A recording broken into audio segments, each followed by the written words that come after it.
Welcome to Jackson County, where the country's population is growing at an increased rate. How will the people of Jackson County respond to this rapid growth? Towns of Jefferson, Bogart, Hoschton, and Bradenton.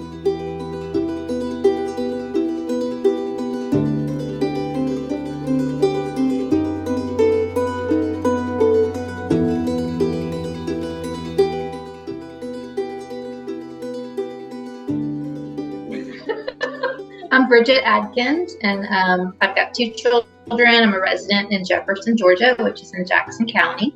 And I'm Keith Adkins. I'm a nurse practitioner. We live in a neighborhood that's real close to the city schools. You know, the Jefferson City Schools are part of, obviously, the state schools.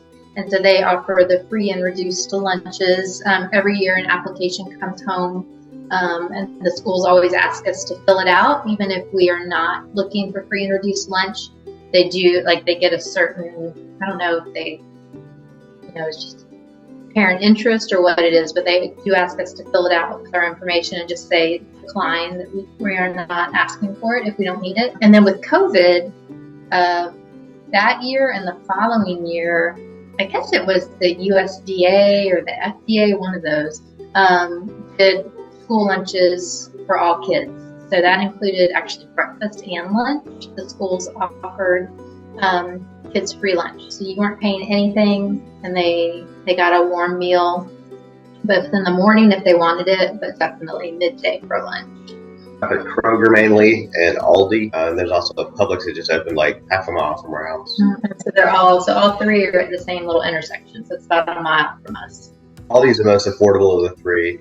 Followed by Kroger, and then Publix is on the more expensive side. Mm-hmm. Although, Publix, probably their quality of produce is better. I mean, Aldi, people know that you get a really good deal there. So sometimes their selection isn't as good. So hit or miss in terms of that. But I'll try it first and then go to Kroger. I definitely think population's increasing. They're adding on to the schools, because we're getting more residents. And then definitely when we first moved here, it was just Kroger. And then about a year after we moved here, we got the Aldi. And now 3.5 years after moving here, we got the Publix. So definitely some growth. We have some more restaurants that were healthier. But. Yeah, so we have a lot of fast food in the area. We don't have, we did get one new restaurant that opened as kind of like a farm-to-table restaurant, which is fantastic because the offerings there are definitely healthier than like a fast food or a Friends or a Beef O'Brady's, those type of restaurants. Those choices are kind of limited. I think there's definitely lower socioeconomic groups, groups that maybe don't have stable work, that struggle, keeping a job. We have what's it called, low-income housing. In the community sports, you have kids of all socioeconomic levels playing together, and kind of even playing field, if you will. I will say access to affordable housing is something that a lot of people are feeling. This particular area has really good city schools. If you're within the city limits, it's very difficult to get a house right now, like under $350,000.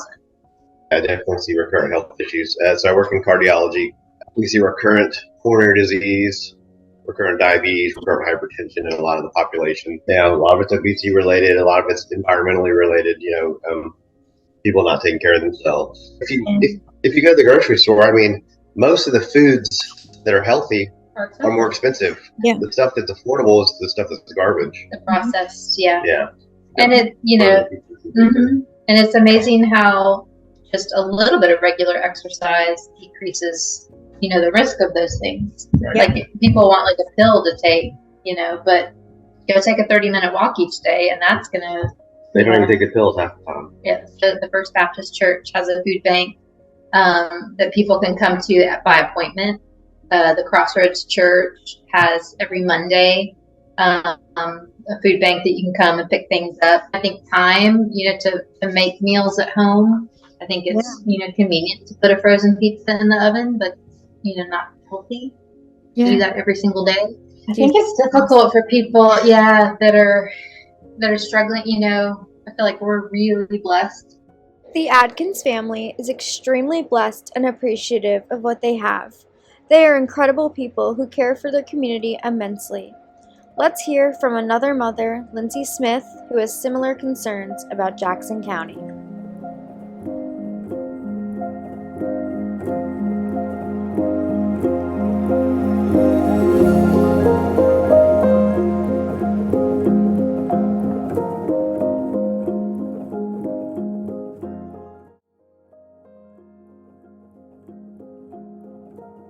Lindsay Smith. I'm a realtor with Keller Williams, and I've got 2 kids.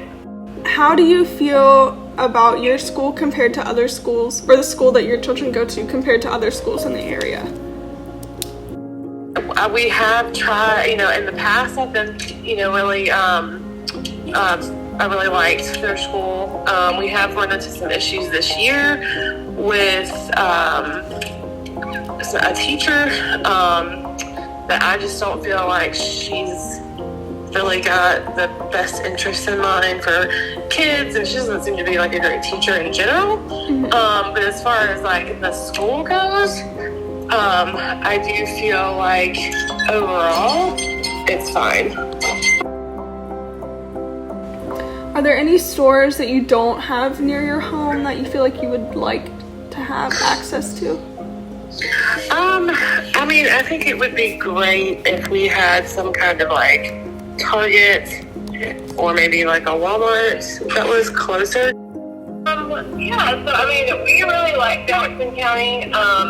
It is growing really fast, and I think that, 20 years ago when I was in school, you didn't want to be in Jackson County. You didn't want to be in Jackson County, right? But it's grown so much, and, we really like it because you are still able to purchase property that's got some land. It's a decently wealthy area. I would honestly say that the biggest disadvantage to living in Jackson County is that, we don't have, like I said, those bigger stores. You do have to travel for those. But, that's also, I think, why we're able to kind of keep it not as popularized.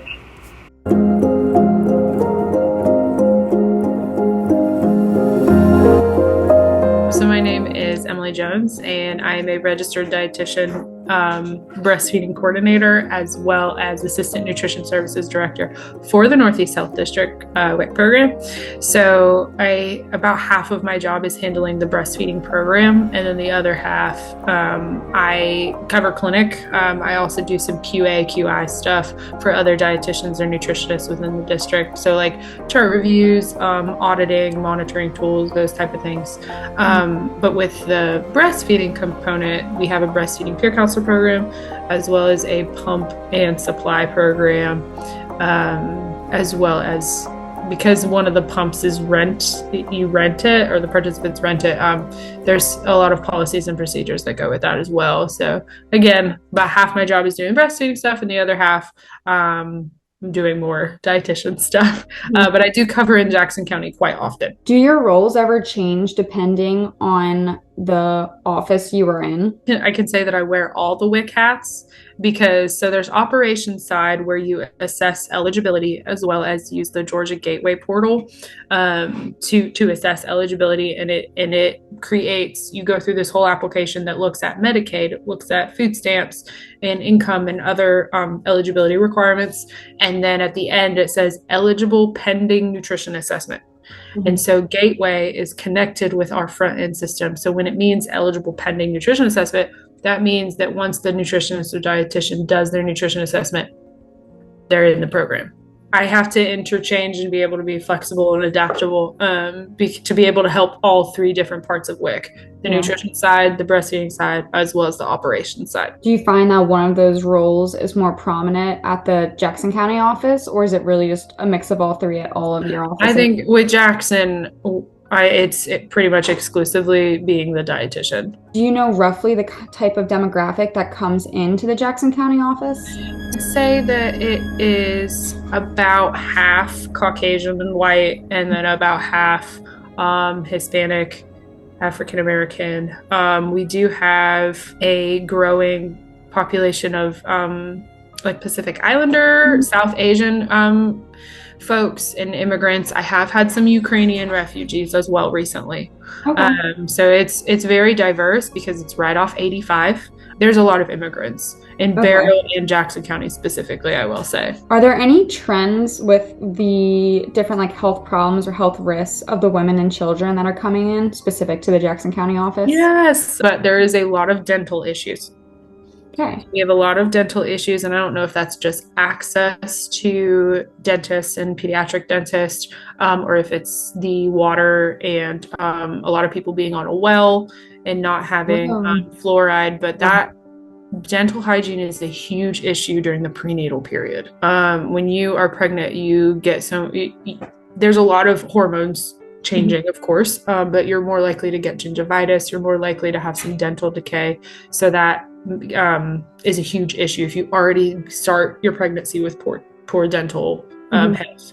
So we see that a lot, but we do end up talking about dental hygiene, as well as we have to talk about baby bottle tooth decay a lot, because when they're coming off the formula or the breast, they might fall asleep with a bottle, which means all those milk sugars are sitting on their teeth all night. I would say dental hygiene is top on the list, as well as we do have a lot of children with special healthcare needs in Jackson County. We have kids that are tube fed and have rare medical conditions. I feel like there's a lot of kids that have GI issues, and I don't know why. So I remember during your presentation, you talked about you work in a lot of referrals. Are there any places in Jackson County that you tend to refer people to? Like, what are the other like health nutrition services available in that county? Yeah, so there's not a ton, but when it comes to just general health, so for example, the other day, I think on Tuesday, I referred a mom to Hope Pregnancy Center because she didn't quite know how far along she was, and they do offer free ultrasounds because typically you can't get into the OB/GYN until 8 or 12 weeks. So a lot of people want to confirm their pregnancy, see the ultrasound before. So we do refer to them a lot. Children's Medical Services does service all of our 10 counties. So if I do have a child that has those special healthcare needs, their failure to thrive, they have developmental delays, I will refer them to Children's Medical Services, so that way they can get Babies Can't Wait or Children's First. And that is a early intervention program to help with kids that are showing signs that they're not reaching those milestones. We do refer to the food banks often because I have to tell people, WIC may only provide about 70 to 80% of what you might need throughout the month. And are those food banks in the area? Yeah, I mean, I typically, the Northeast Georgia food bank, the one right off Newton, I typically refer them to that one, but there's a lot of churches in the area. And then, of course, we refer to health department services. But when it comes to nutrition services, it is pretty limited at Jackson County. You have to drive to get to a hospital, you have to drive to get to CHOA, you have to drive to get to the aerodigestive clinic. Transportation is an issue in the rural counties for sure. And Jackson's growing. Which is a good thing. Yes, that was one of the things that we've noticed, just how fast they are growing, almost growing outside of their means a little bit is something that we've noticed a little bit. Yeah, and that's a good way to put it, because like I said, with all of the growth with Amazon and those like foreign factories, a lot of people are coming in, and it's helping those companies make money, but is that money actually getting disseminated into the community? Dental hygiene is the most prevalent issue that Jones sees in Jackson County. What is the solution to this? Although Jones sees population growth to be a good thing, how will it affect WIC in the future?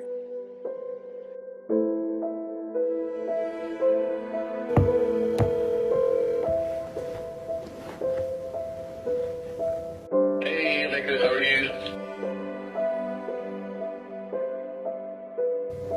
Jackson County has 393 square miles of, land from end to end. So most of it's farmland, residential properties, commercial properties. There's 6 different cities in the county of Jackson County that lie inside of Jackson County. So they all have their different makeups and demographics of what they have in those areas. As a whole, as a county, there's not really many sidewalks or places to walk on the main roads. We're a lot of main roads with growing traffic due to the increase of the industrial type buildings, I guess, in our county. But for the most part, we have everything here that we need, and there's other things coming that would also assist in that. Are as there well. any public health issues or any health issues that you're aware of in the community that you would like to share? Well, Jackson County is one of the fastest growing counties in Georgia. With all the industrial growth in the county, residential growth, I feel like we need to have things in place before we do that kind of stuff to make sure that we can help those businesses adequately if the situation was to come about. Jackson County, as far as the fire service, is predominantly volunteer, and we rely on volunteers to run those calls. Those volunteers may work full-time for a surrounding county, and they may work every third day, so you may not have those people readily available if something was to happen. So I feel like the fire side of Jackson County needs to grow with the growth, and we haven't done so the right way, I guess, over the years. Jackson County has emergency services that, they have a full-time ambulance service that provides medical services for the county. That has grown with the county, but again, just like everything else, they're going to have to grow with the county as well. My name's Addie. I'm in 7th grade, and I go to Jefferson Middle School. Do you like the food at your school? Last year I ate it, but this year I don't. Last year I had my favorite meals and some meals I didn't like, but for the most part it was good. Why did you switch to bringing lunch this year? There were more foods I didn't like than foods I did like, so I thought that it would be easier if I knew what I liked, so I just brought it, and it was easier. At our school they have discounted meals for people that can't afford to pay the regular price, so that's easier for some people. Okay, great. Well, it's really amazing that you're aware of those things that are right at your school. What's your favorite food? Sugar. Do you ever spend your allowance money on snacks, candy, or foods that you don't usually eat in the house? Yes, sometimes we'll go places and I get candy. What kinds of food do you bring for lunch? Normally I'll bring a sandwich, Capri Sun, fruit, and some other snacks. What about the snacks that your classmates bring? If you see your classmates eating something you've never had before, do you go and ask your parents to get it for you? Sometimes if my classmates let me try it and I like it, then I'll ask them to get it for me. From what you've seen in this documentary, it is clear that the people of Jackson will revolve almost entirely around the immense growth Jackson has and will continue to see. While Jackson is a wealthier county, its increased growth makes it more likely for its poverty rate to keep increasing. The need for nutritional programs will rise, and advocacy for the use of such programs will as well. Advocacy is needed here in Jackson County, especially if the growth continues at this rate.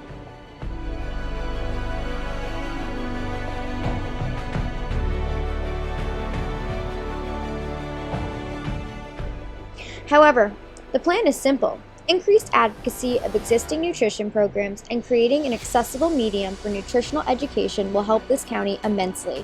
The increasing population will complicate delivering such resources, but identifying areas of interest including homeless shelters, grocery stores, SNAP public extension programs, primary care offices, WIC offices, and corner stores will ultimately help. All of these actions will ensure Jackson's development is sustainable and resilient enough to secure the food security of future generations who already exist and those who plan to move to Jackson County.